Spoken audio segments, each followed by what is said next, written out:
experiences. And this it may not exactly be CV enhancement, but this is necessary to write down what electives or experiences you've had in the US, just so that the doctors know that you've done this. And also, it's not really enhancing your CV; it's pretty much basic, because if there's nothing written there, then not you don't really have good chances of matching.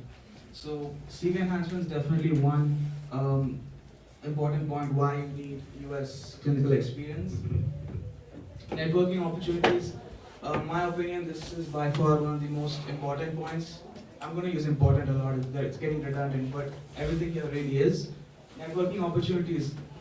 Let's go. You can just say, like, if you make good connections with the program director, you can get a job. It's like it can be that good, or it can be as good as someone recommending you to get an interview. So this is one reason why you need US clinical experience.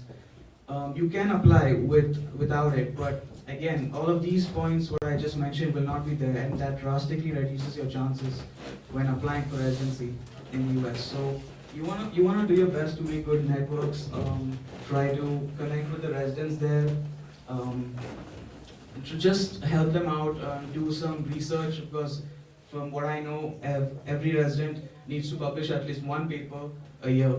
So you can offer to help them do research. It's a publication on your name and you're helping them out, and perhaps they could recommend you for an interview. So there really is a lot of benefit. This list could be much longer, but I just want to narrow it down to the most important points. So that's regarding networking opportunities. Now, letters of recommendation. Some of you who know about US clinical experience probably think this is the most important one, and you're right, it is. But to go there with the mindset that you just want to get an LOR isn't the best way to go about this. First of all, you have to be good at what you do, like coming to the first point. So you have to show that you're actually competent in order to get an LOR. And speaking about LORs, a lot of doctors hand out generic LORs, as in they just say that you are hardworking, you're punctual and all that, but without actual examples in the letter saying what you did. It's very difficult for program directors to assess you, because it's very generic, and that could be done by ChatGPT as well. Just a good letter of recommendation for your elective. So you want to strive to do your best during your elective and build a good relation. At the end of the day, all of these guys are human beings. Trying to match in the US isn't really the biggest hurdle. They're all people at the end of the day. And if you connect with them on a personal level also, apart from your medical skills, it will play a big role. Experiences, this is not the experience I talked about the ERA CV with the 10 experiences, this is not what I'm talking about. However, is patient interactions, for example, because you need to have something to talk about in an interview. Now let's say you graduated and you're applying immediately. You don't really have much to talk about the stuff, other than the stuff that you did in your medical school, wherever you are. So you can talk about your experiences that you had during your US clinical experience. Your interviewers want to get to know more about you, and they don't want to hear like, yeah, we rounded in the morning, we took the history to the physical exam. They want to know something that possibly stood out to you. So from my experience, I had a patient who was 30 years old, and she had a bilateral mastectomy. And my doctor, he was managing her, but next thing you know, like she came 6 months later with poor follow-up, and she was told that she was completely clear of her cancer and she has there's no metastasis. But months later, she came due to just poor follow-up, and it was everywhere. It was on the bones, it was on the liver. So this is something that stood out to me. And similarly, when you go for your US electives, you need to remember these experiences, because at the end of the day, this is what matters, not what grades you get. Of course, it does matter, but they really want to get to know you as people. It doesn't have to be a bad experience, but something that just stood out to you. Advice from experienced individuals. This comes along the lines of networking opportunities, but sometimes you find that program directors can just say one line, which will basically change your entire approach to the US residency path. They'll say, maybe you need more US clinical electives, your research isn't up to date. Maybe you have publications, but they're not worthy of putting it out there. It's just too simple. So there are really a lot of experienced individuals, not just program directors, even your fellow residents. They were in your shoes just a few years ago. So asking them for advice as well is really important. So all of these points you could keep in mind, possibly help you for your US electives before applying, and this should make your approach a bit more tailored. So types of US clinical experience. So there are 5 types: electives, externships, observerships, tele-rotations, sub-internships. I highlighted sub-internships in red because this is sort of should be in a separate space. So all of these are in hierarchy except sub-internships. Sub-internships are basically the best out of all of this. But the rest are in hierarchy. It goes from electives preferred to externships to observerships to tele-rotation. I'll talk about sub-internships in a bit. So electives. Electives are hands-on experiences that you get in the US as a medical student. So if you're not a medical student, it simply means you don't have an elective. There's a reason program directors prefer electives. It's because that means that you've done all of your experience as a medical student. It shows some commitment to your effort, and usually externships are basically hands-on experience in the US as a graduate. So that's the key difference between electives and externships. And the reason the graduates don't get electives is it's sort of fall under a legal thing. They don't really want to take responsibility because you're a graduate. As a student, if something happens, a malpractice or something, they thought you covered. But as an international medical graduate, it's very hard to find electives or even externships for that matter because the hospitals there really don't want to take all. They don't want to go through legal troubles. So that's between electives and externships. So just to sum up, externships you get as a graduate. Any experience you get as a graduate is considered externships if it's hands-on. But if it's hands-on as a medical student, it's called electives, and electives are the most preferred. Could you zoom out a bit? And yeah, so that's electives, externships, and then there's observerships. Observerships is pretty self-explanatory, but basically you'll just be observing the physician, what he does in a day, and that's basically it. You have no interaction with the patient, you can't take the history, can't do a physical exam. Not the best type of experience to get, but it's sort of a last thing. Like if you don't have any other choice, you can get observership as they need experience at the end of the day. Next is tele-rotations. Tele-rotations, I personally think, I don't know what PTs think anymore about this because tele-rotations was introduced during COVID. But actually it does have a lot of benefit in my opinion because the only thing you don't get to do on a tele-rotation is do a physical exam. I mean, you get to do everything else. But considering it's a good you have one-on-one interaction with the patient, you don't get that in an observership. You get access to the EMR, you get to write a soap note, you get to order medications, of course, under your supervisor. So you actually do get a lot of experience in tele-rotations. But it's kind of new. It was introduced during COVID, so it may not really be considered the best. But that's what you need to know about tele-rotations. People often debate between externships and observerships. I'm not sure why, because they say university observerships, like for example, if you get an observership at Mayo Clinic, it's better than an externship at a regular hospital, which it doesn't sound right in my opinion because at the end, even if it's Mayo, even if it's Harvard, at the end you're just observing. You're not having hands-on experience. And if the interviewer asks you, what did you do at your observership, what are you going to say? Right? So it's good to have. You probably get a decent LR from here. It looks good on your CV, but you need experiences at the end of the day. So if you had a chance between taking an externship, do you guys understand what externships are?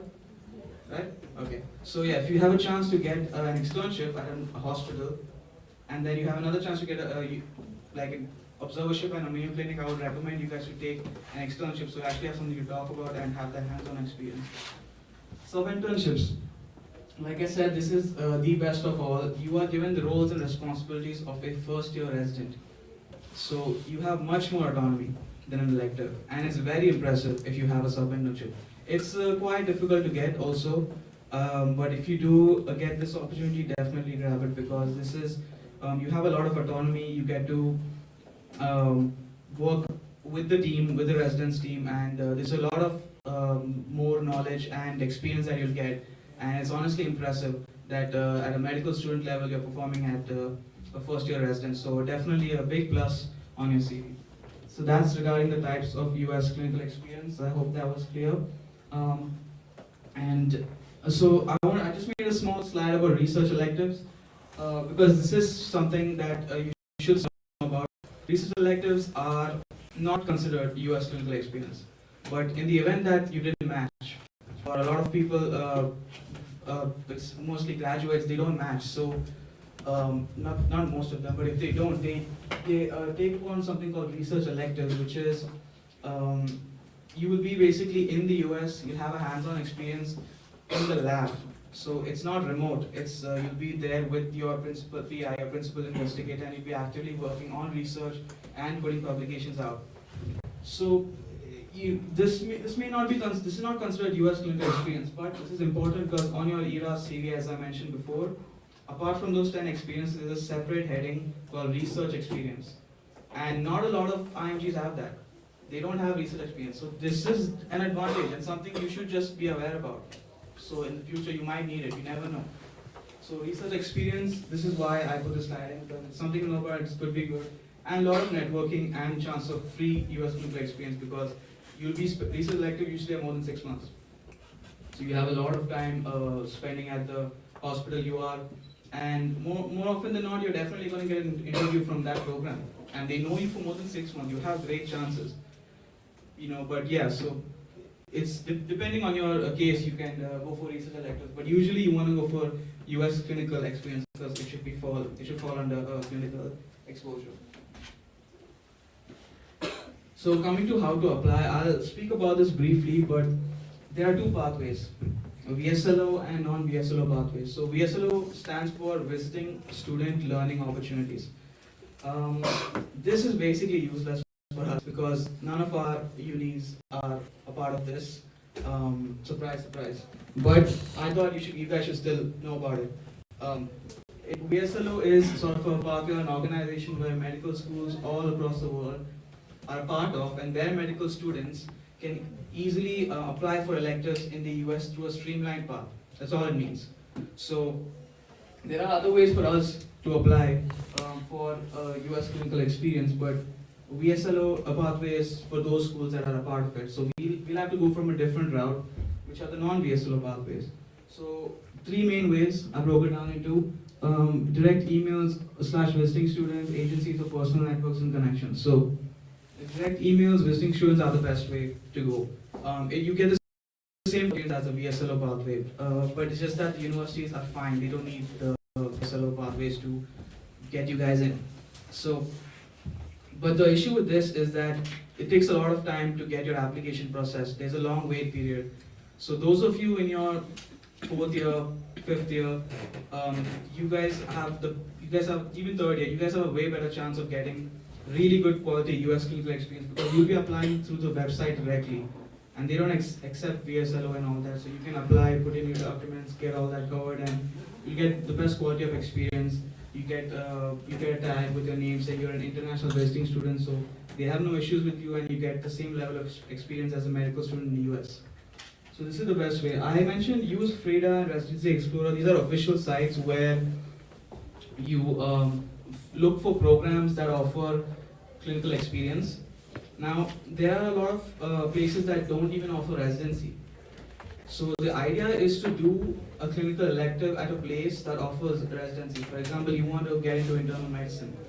So it's preferable to do an elective at a place that offers residency, so that they know you. And when they apply for an interview, it's mostly their LOR as well.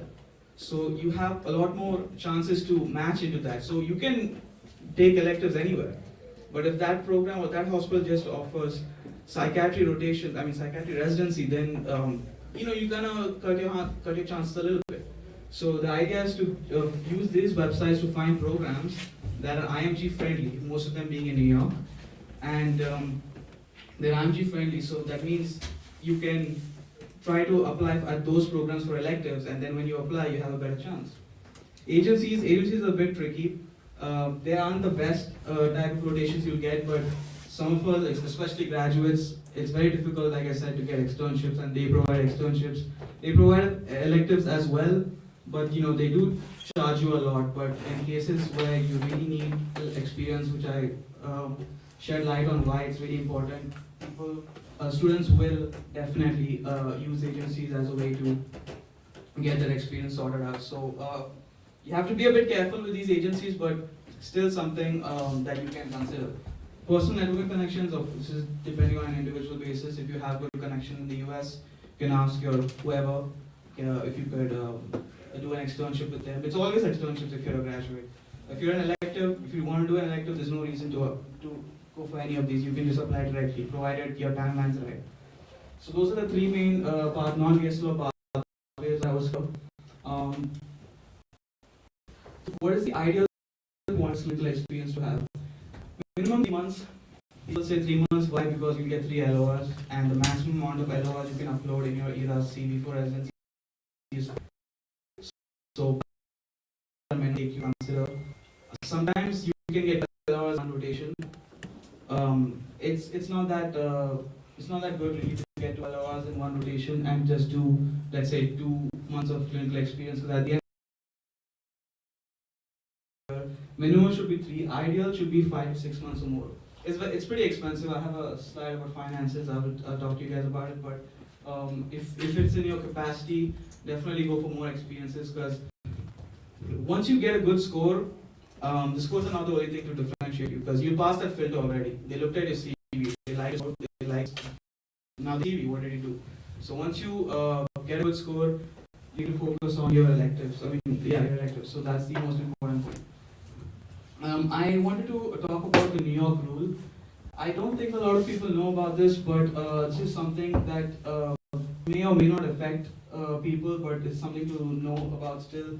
The New York rule states that you do of your core clerkships as a part of your uni curriculum. So, for example, if your uni has IM, PEDS, and OBGYN, you can do 3 electives in the US as a substitute, and you can transfer your credits. That's fine. But if you do one more elective like that, where you substitute your elective of your normal uni subjects, then you're just not eligible to apply in New York. I know this is a rule that's there, and the thing is, New York is the most IMG friendly. It has the most programs. So just be a bit careful with this. Most of us don't have a problem with this, is because we don't really.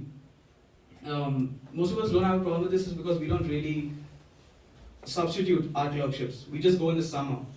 We go in July or August and we get our clerkship done that way. For example, my university, there is a USMD program where they have the option to do this. So, so that will be pertaining for, so they can be wary of this rule, because if you do clerkships in the US as a substitute, this could be something to watch out for. And New York is the most friendly. So just something to remember. Most of us don't problem, because we are usually graduates and we get externships, so we can how much of externships we want. And if you're in med school, we do it in the summer. So that's why I feel like it's not known that much, but it's something to remember. So finances, this obviously varies according to people, but I still think it's important to talk about. The average cost of one US clinical elective usually ranges from $2,000 to $3,000. Yeah, living expenses is the one you can cut down on, but usually it should take $800 to $1,000 on including your rent, your expenditure for the month. Flight ticket to and fro would take around $1,400 to $2,000. Just something to give you some sort of idea why people like sort of try their best to get US clinical electives, but also have to consider the financial aspect. Just to give you an idea about finances, yeah. So final advice before I leave, I just want to something from my experience that could help you guys out. You have to be respectful when requesting an LOR. From my experience, and even PA program director that spoke to me about this, is that you're not owed an LOR when you go for a rotation. You don't go there demanding one. You have to be nice and you have to request them for an LOR. You have to do a good job at the clinical rotation. A good way to do this is my second point, which is ask feedback. At the end of every week, if you're a 4-week elective, at the end of every week, ask your doctor what is something that you can improve on. Because you build a connection that way, and they'll be more inclined to give you a good LOR, not a generic LOR, something that they know you. So that's how you build a good relationship, and it's important not to ask where's my LOR? So you've got to be respectful about it. help your colleagues. Everyone around you is in this path as you, and it's a very stressful path. So definitely help your colleagues out, your students. If you know a concept better than them, share it, explain to them, break it down. Don't try to one up anyone. At the end of the day, we're all IMGs in a really tough, exhausting process when you're applying for the US. So keep that in mind when you're doing your US selectives, and you're basically all in this together. So arrive earlier than scheduled. Usually for your pre-rounds, you will arrive earlier than scheduled, but just to show to your doctors that you're punctual. One thing most US doctors hate is if you're not on time, and a lot of people have done this. In fact, you'll miss them on the rounds if you don't go on time, and that's a negative point, and they could maybe not give you the best LOR. So definitely be on time all the time. And enjoy the experience, yeah, because you're not in the US all the time. There's no reason to be this stressful about your electives. You deserve it. You've worked so hard, and if you know you every day you're working towards, your field, your craft, then definitely enjoy the experience and yeah, have a good time at whichever city you're in. So and yeah, that's it. Thank you. Thank you.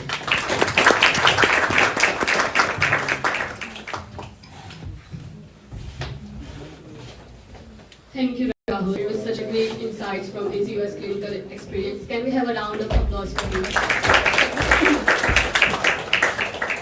On that note, I'm really excited to welcome our next guest speaker, no other than Onyekachi Emanuel, BSc Human Physiology graduate of University Ibadan, Nigeria, currently a sixth-year medical student from New Vision University and co-founder of Georgian International Medical Student Society, successfully completed USMLE Step 1 and had US clinical experience from University of Virginia under General Surgery Department.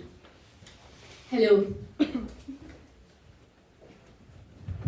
Hello everyone, can you hear me? I need some feedback on this end, if everyone can hear me. Okay, perfect. Hi guys.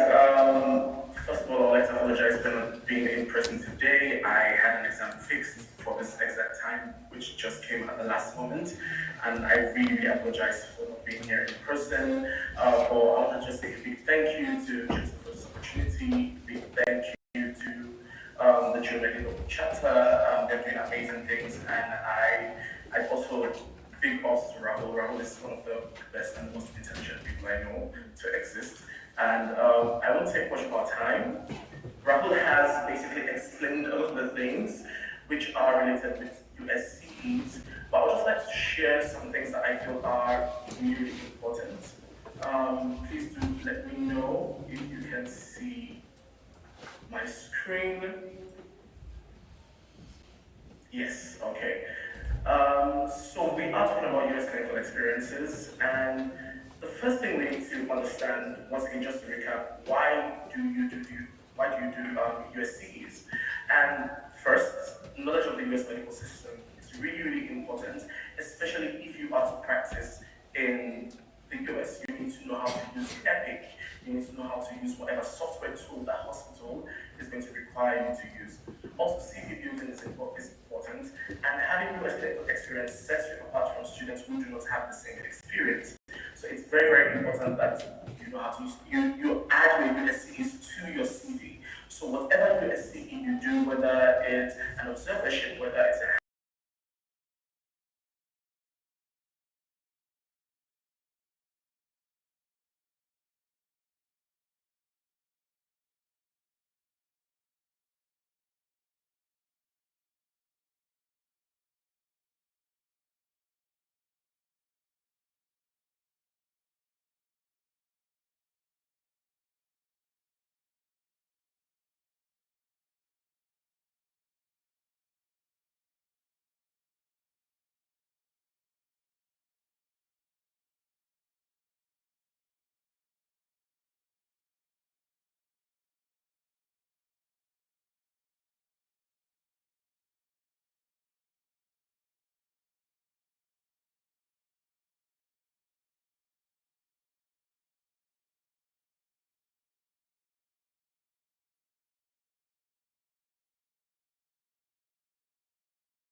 their vaccination. Some require your tuberculosis vaccination, some require varicella, MMR, hepatitis, COVID-19, and your annual flu vaccine. So if you're rotating between October to April, where you have the flu seasons, they will require this.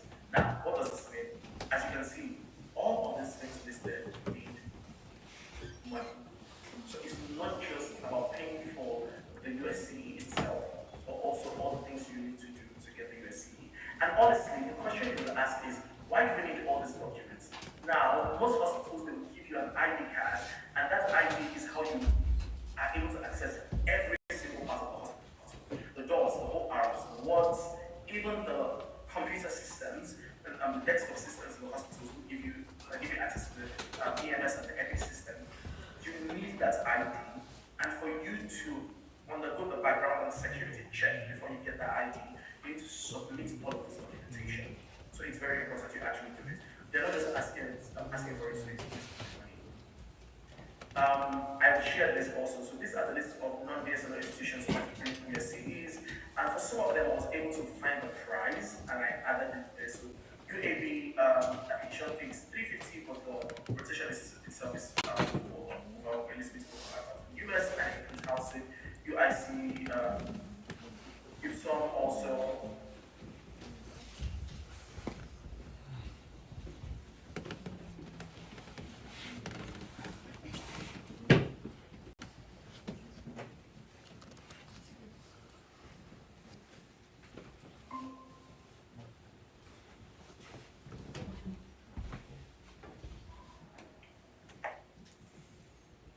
So sorry about that.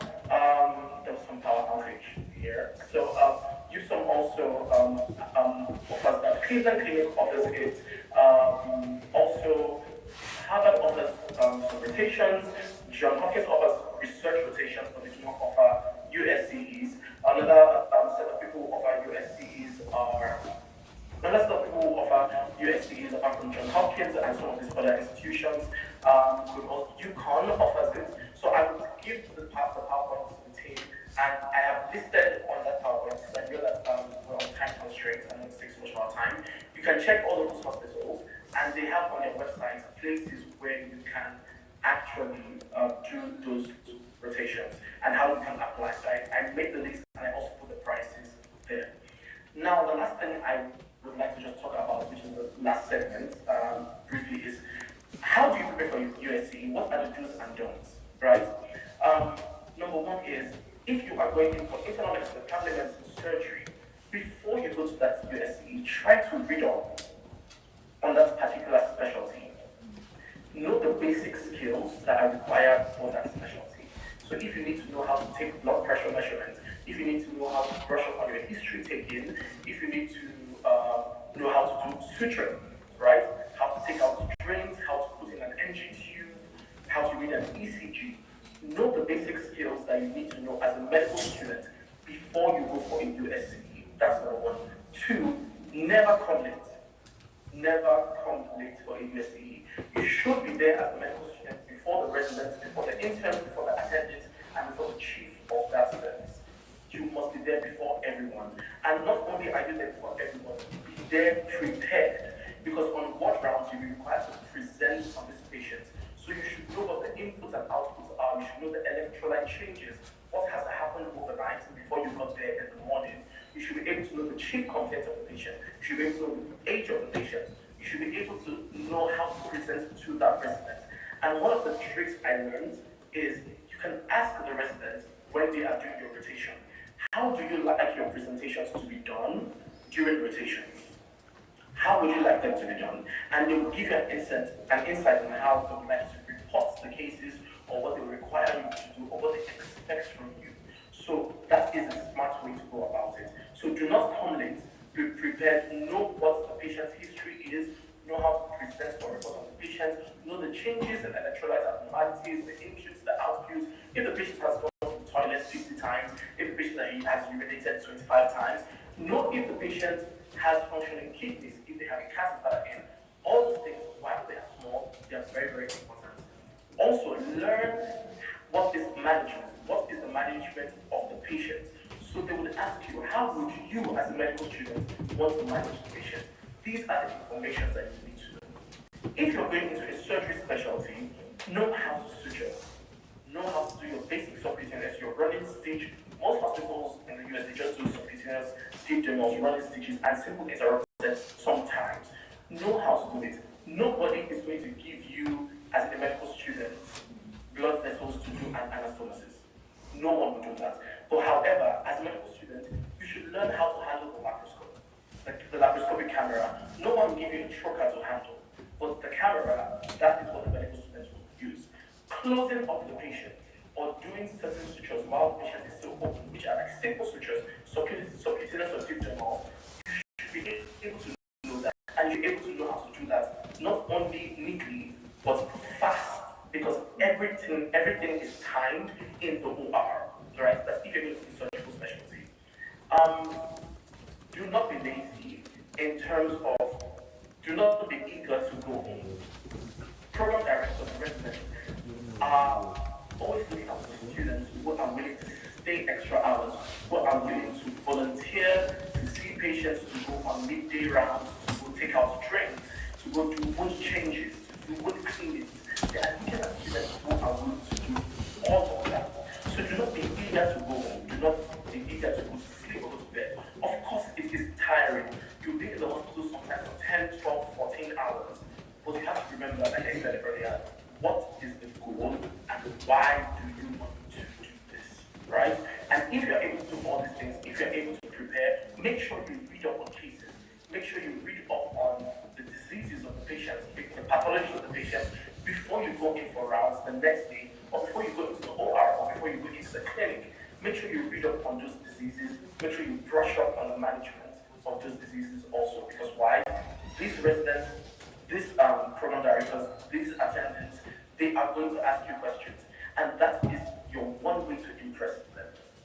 By answering questions, answering them correctly, asking them questions. Those two things, if you're able to put them side by side and do them in the appropriate time without looking like a pushover or looking like you are trying to curry their favor. If you do it when it's needed, you will get the best LOR that you can get from that institution, and you get the best experience because these doctors will see you as capable and they will want to bring you along for any interesting case. And it also makes it easy for you to ask these doctors, hey, I'm interested in research. Do you have any case reports I can work on? Or this case is interesting. Please can I work on a case report? I will do all the work and I'll do all the writing and all, and I'll just need you to help me with it. How you can impress me is by being prepared. So always be prepared before you go in for rounds the next day or before you even do your morning reports. So that is all for my side. If you do have any questions, I will take you back.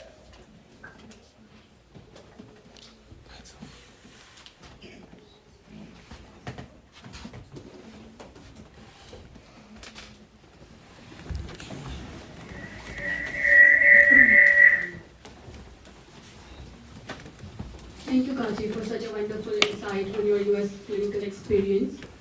We'll move on to Q&A session in some time, but before that, I would like to tell OSCE participants to move for your OSCE workshop. Because we are running out of time, so sorry.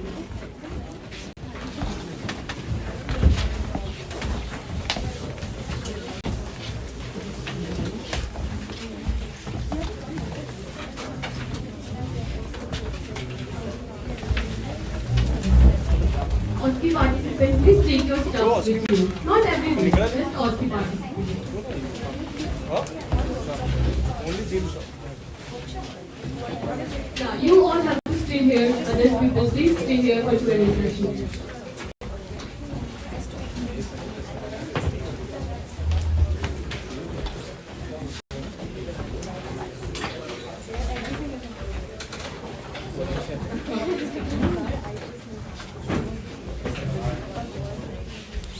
First of all, please give a round of applause to Kachi and Rahul once again. Now, this is time for you guys to ask the question. Whatever doubts you have, please. Kachi and Rahul both are here to answer. I'll give mic to you if you have questions.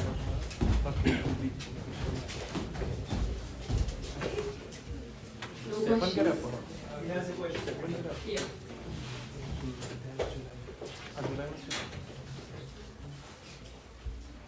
I would just like to ask you about MSP.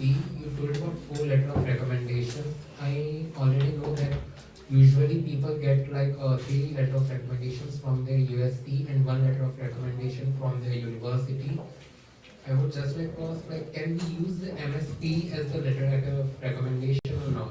Yeah, that's a pretty common question. You can't use your MSP as a separate section on your ERA CV, where your university will give you a performance evaluation of your clerkships, but it cannot replace your LORs. LORs and experience are different. And you told that the minimum amount is like the 3 LOs. Can we do like a 4 LO, like all 4 of the LOs of the USP and not provide any from our parent university? You don't need to provide. You don't need to provide all of them from your. You don't need to provide even one from university. All of them. To answer your question, yes, you can put all of them from your electives. There's no reason to have even one from your university. They would prefer that you allow it from all US musicians. And you told about minimum number of rotations, or like minimum time we need about the rotations. So if someone actually goes for research elective, would it be better?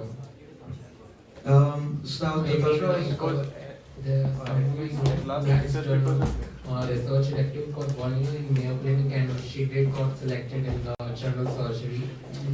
So that's my question. Onyekachi, do you want to take this?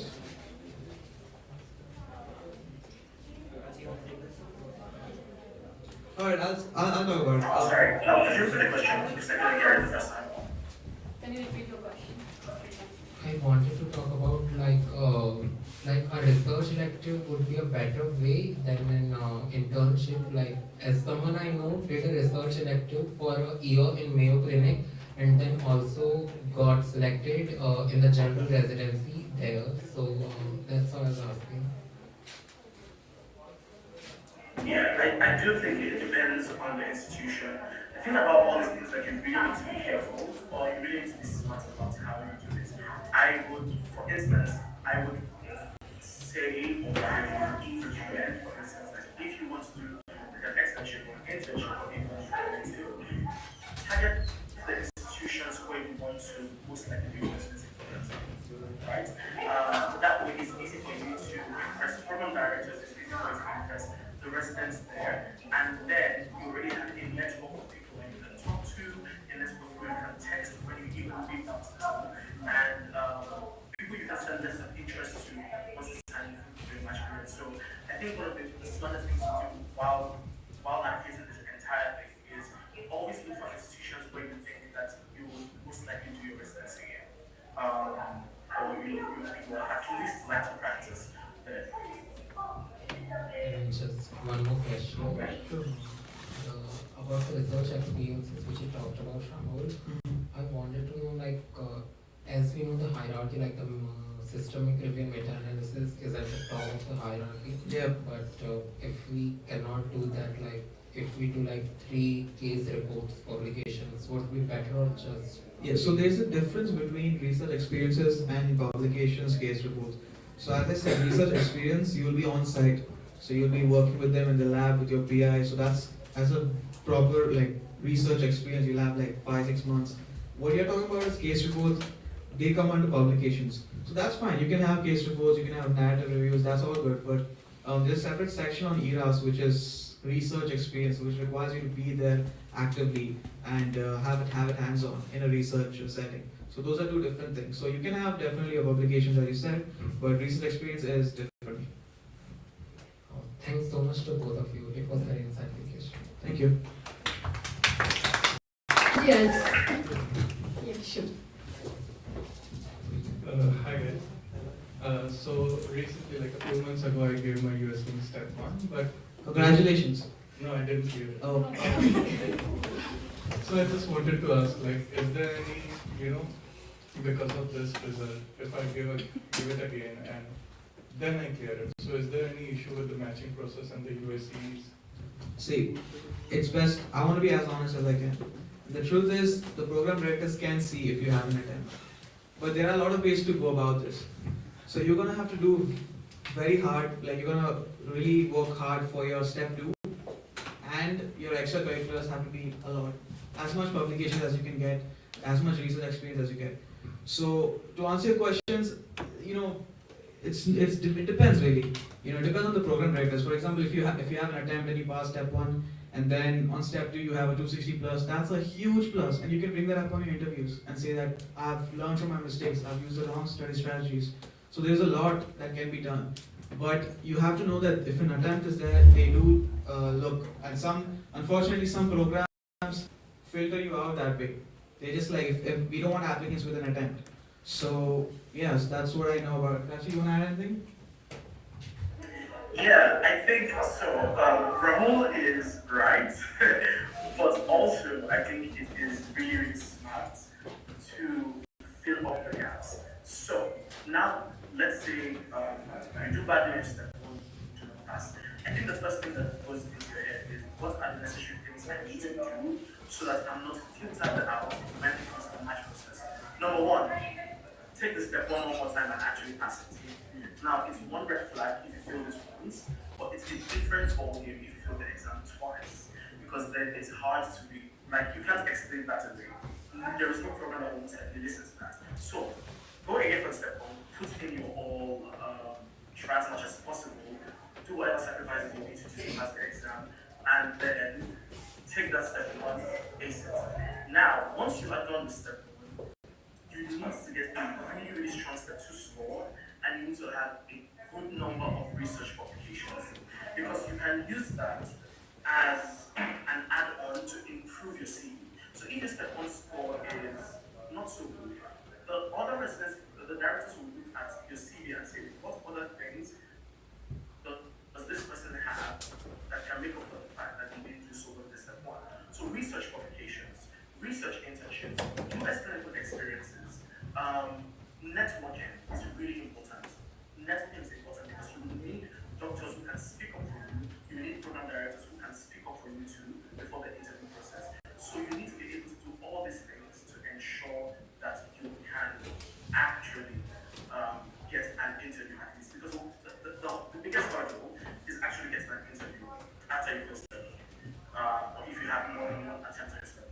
So if you're able to do all these things, if you're able to improve your CV with research, get a strong step 2 score, pass your step 1, take it again, get some USCs, network during those USCs, get really good publications, you will be able to get an interview, and then you can be able to explain why your step 1 is done that way. Most people I know a lot of people, a good number of people who fail step 1 and they still match, even in surgery. So do not lose hope. It just means that you have to do a lot more than people who just pass it. Thank you guys. Thank you so much. Anybody else? Yes.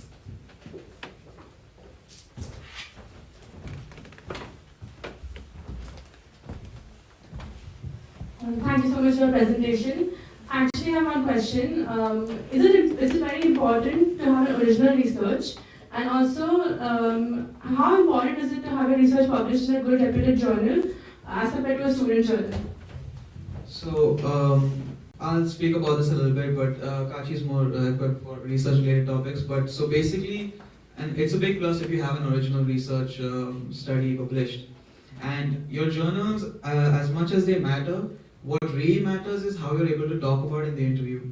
So you should know if it was your research. So if they ask you questions about it, you should know a vast amount of information about what topic you did. So regardless of original study or even a case report or a narrative review, you should know what you're talking about. So, but if you have an original study, PDs will definitely consider that as a plus. Bro. For that question, I do think one thing I've learned is that yes, it's good to have like original studies, it's good to have case report, meta-analysis, it's good to have case reports and all of that. But honestly, in reality, what they want to see, first, program directors know that medical students do not have as much research opportunities as residents. They know that already. But they want to see what research you are able to get into. they're not really concerned about the type of research. Unless if you are going into the academic field, so if you're going into academic surgery, or you're going into academic medicine, they are then, or if you're applying to institutions like Harvard, Stanford, Yale, they might be a little bit concerned in terms of the type of research you're doing, this original meta-analysis. But even at that, it's not the biggest thing in the grand scheme of things. What they need to know is that if you have done research and you actually know what research you have done and you have information about type of research. Because people, a lot of students just have their names on papers, but they have no idea how to integrate the results or the data on the paper, be it a systematic review or a case report. So they just need to know that you know your stuff when it comes to that paper that you've published and that you have even published anything at all. I have friends who only had 3 publications and they matched into strong family medicine programs. The main thing is that you have publications, they know that you're involved in research, and they know you understand the research that you have done. Thank you so much. Thank you. Thank you. Anybody else? Yes. Hello. Thank you, obviously, for your talks. Just a quick, very general early question for people who maybe didn't know they wanted to go to the US before, or maybe those who just are very early on. What would you suggest for people who are very limited exposure to, whether it's experience or whether it's just research? Just where would you start off, other than like preparing for step 1? Like how, you know, if you don't have any connections and that sort of thing, what would you suggest to start off reaching out? So you're not planning to go for electives? This is very. As in like, okay, so other than electives and research? Yeah. But like, you know, like even when you do research, people, they have like, whether they have mentors, but if you didn't have anything, how would you suggest, like just starting off sort of blank page with everything? I'm confused what your question is, but so basically, if you can start with your scores. Like I know you said step 1, step 2 is without that. There is really not much, honestly. It's like after your scores, they look at your LORs, and that automatically comes under electives, experience. Then research is another thing on your extracurriculars. You could do volunteering and leadership roles. That is something you can start at, especially if it's an advanced. So volunteering is a big thing because they want to know who you are in the interview, and you know they don't want you to talk about your scores, and because they give you the interview, they like to see you got the interview. So you want to talk about some experiences, that true experiences, volunteering from just out of the good of your heart at like some shelters or anything that you can volunteer, and leadership roles to prove that you know you're a competent applicant. Is that Just, sorry, a follow-up question. Sure. So for example, with research, how would you suggest starting off research, like reaching out just randomly? You can start out by joining a group of people who are better than you at research. They're gonna help you out. Like you're gonna learn a lot from them. So you can start off like that, and then as you're a part of the team, you will learn enough. Like maybe you'll do 1 or 2 papers at 2 different groups. And by a 3rd paper, you'll know enough how to write your own case report or your NAT review. So you start off like that, or you have to go the more traditional route and start watching YouTube videos how to do research, which can be a bit overwhelming, but it's another way to go. If you have friends who've done research, by all means reach out. Thank you. Onyekachi would like to answer this question. I think the best way to start, honestly, is the US journey is hard. So let's say you are indecisive or you are now ready to go to the US and you do not know where to start from. I think the first thing is figure out what you can handle in terms of handling extracurriculars and preparing for STEM. So let's say you decide to go to the US, right? You need to study for step 1. What are the resources you need for step 1? Like UWorld, what's and beyond, first aid textbook, sketchy micro, sketchy farm, Athoma, all of that. You have that base covered. But there is a whole other base that you need to cover, right? You still have to fill up, like let's say your CV is empty. You still need to fill up volunteering services. You still need to fill up research. You still need to fill up leadership. You still need to fill up all of that, right? How do you go about it? First things first, I will be a GIMSOC blog and say join GIMSOC. First of all, because they help you cover like half of those things I mentioned. You will have opportunities to do volunteering services. You will get to be in workshops. You get to be in events. You get to serve in subcommittees. So your leadership roles, all of that is covered. We have a body research team. Our our research team in GIMSOC has already published within the space of 1 year, I think about 4 or 5 papers, and some of them are still on the peer review process. So join GIMSOC. I guess this is maybe national right now. They will help you with some of these opportunities. But there are other organizations also who are voting and thriving in Georgia, like MAC and ISRC, in terms of research, ISRC, GIMSOC, GCMER, IWSS. There's so many organizations now in Georgia. It's not like 2 or 3 years ago where you didn't know where to start from. Now there's a place to start from. There's SAS and Geomedy. And your universities might also have other bodies too. So try as much as possible to join that. You can also join Red Cross, you can look for NGOs in Georgia, or even back home wherever you're from. Volunteer in hospitals when you go back home. Do all of that. While doing that, do not overwhelm yourself so much that you feel this step one, or you don't focus on your step one. Do all of that. Leadership skills are very, very important. Volunteering is very important to fill up your CV because they are not just looking at the scores. You might have good scores, but so do 1,000 applicants, right? So you need all those things to make it stand out. So start small, start joining all these things, start attending all these events and conferences, start presenting abstracts at conferences. I know you asked about research, how do I get research started? Rahul gave a really, really good answer. Some of these organizations also help you with research. And if you do not have any organizations help you, meet your lecturers. Say, hey, I'm interested in cardiology. I know you're a cardiology lecturer. I have this topic. I would like to write a systematic review on it, or I'd like to create a team on it. Can you mentor me, please? And at least I know a good number of lecturers that will say yes, but they will say, even if they say no, you and your friends can come together, write some paper, and give it to someone who knows research more than you, and they help you review it, right? But pending while you do that, you can still write abstracts, you can still submit abstracts, poster presentation, and oral presentations. These things count, right? It's not just even publishing a research paper, abstracts, oral presentations, all these things they count. So yeah, that way you can fill up all the gap. Thank you so much. So we'll take last 2-3 more questions as we are limited by time. So anybody? Yeah.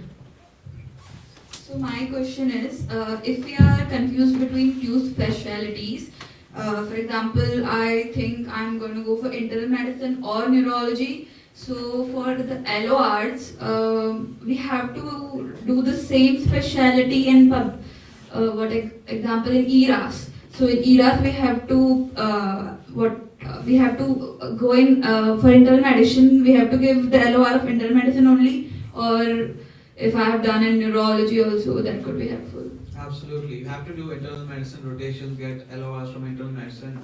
The program directors, they want to know it's their program and they have internal medicine, they're offering internal medicine residency. Now, an LOR is an LOR, but if you get neurology LOR and they're saying you're good at whatever, neurology, so it doesn't really fit right with them, right? So you can understand intuitively why they would want all internal medicine or IM subspecialty LORs like cardiology, gastroenterology, for example, is a plus if you do cardio rotation and you have research in cardio. So they know you're very well oriented with your path, and that's something you can talk about in your interview. And as you mentioned this cardiology, so is it better to do in the subspecialty or internal medicine itself? Yeah, I would recommend at least one to have to be internal medicine. You can, let's say you do three rotations, the other two can be cardio, GI, nephro, rheumat, anything else, but one at least internal medicine. Thank you. Anybody else? No questions? Okay. Oh. Consider you have found a friend group or like a group for research, and not just one group, like consider you have found 3-4 groups. How do you know which of these research you can go into, like which one you should choose? Like which group would be better for you? So you're saying you have found 3-4 groups of people who you're... No, like research groups. I have found 3-4 research groups, and I have options like I can do this research or that research. How do I know which one is better to approach? So these research groups are people, like your friends who are doing something. Friends, or like there are different organizations also, right? Like consider you're working under them, or Yeah, do it all.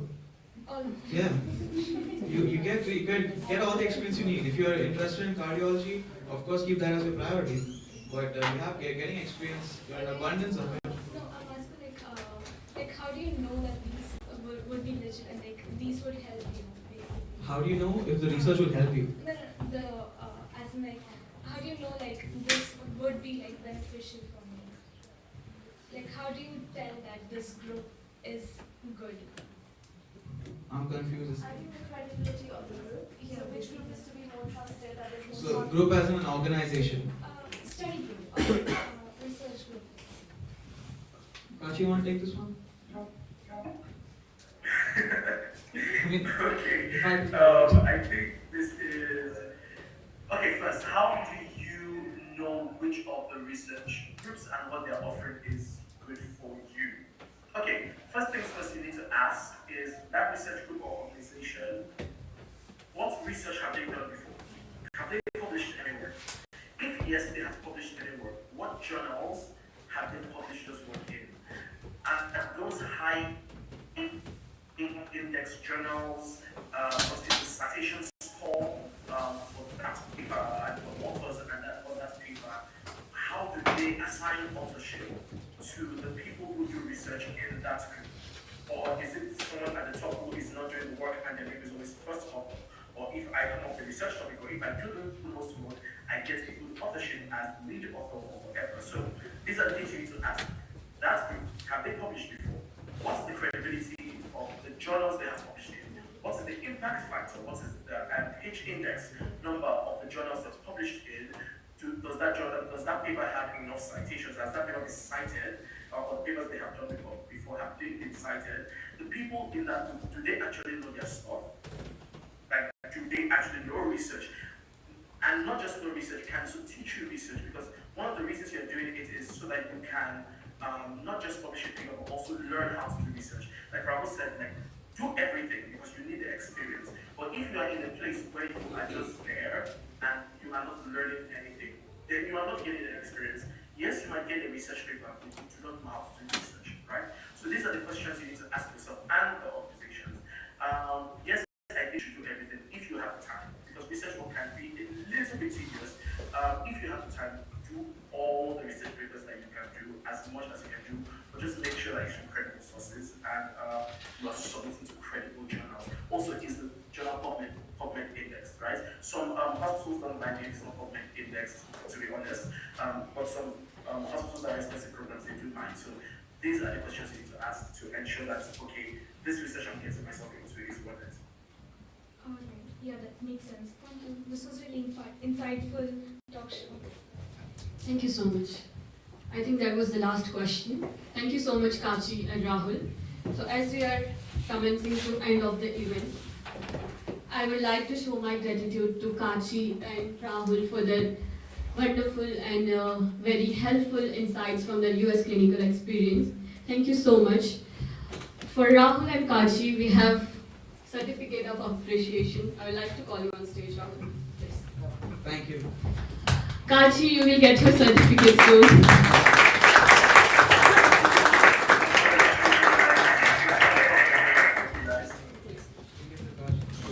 Thank you guys for coming. It was an amazing time. I hope whatever I explained was worth it.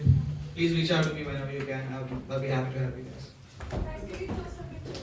Yeah, just do 1 minute. Also, I would like to thank Ahmed Usama, Events Director, Floyd Mathur, Assistant Events Director, and Samiksha Ravi, Workshop Director. Thank you so much. Also, social media team, IT team, and post-production team, thank you so much for being here. And finally, my Geometry subcommittee, without whom this would have not been possible. Thank you so much, everybody. Last but not least, thank you to you all, the wonderful audience, who are really engaged with the speakers and asked your question, and it was very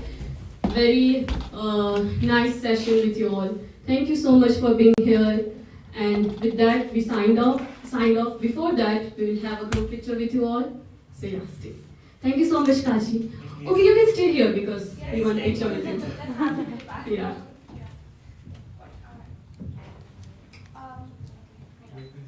Let's do a picture like this, and then we can have everyone here. Right? Can you do the certificate picture before? Like, you guys first and Kashi will be there in the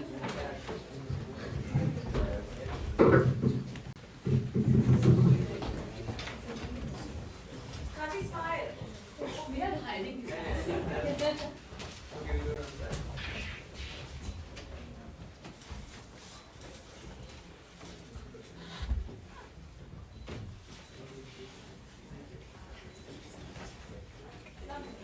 guys. If you wouldn't mind, you can have a group picture. So just come in front of the candidate everyone.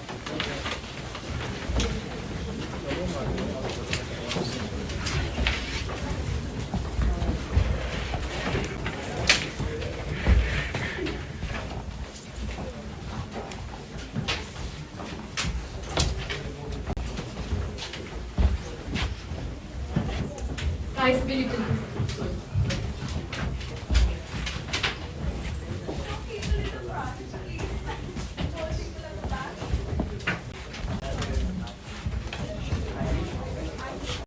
Sanket, cut the stream.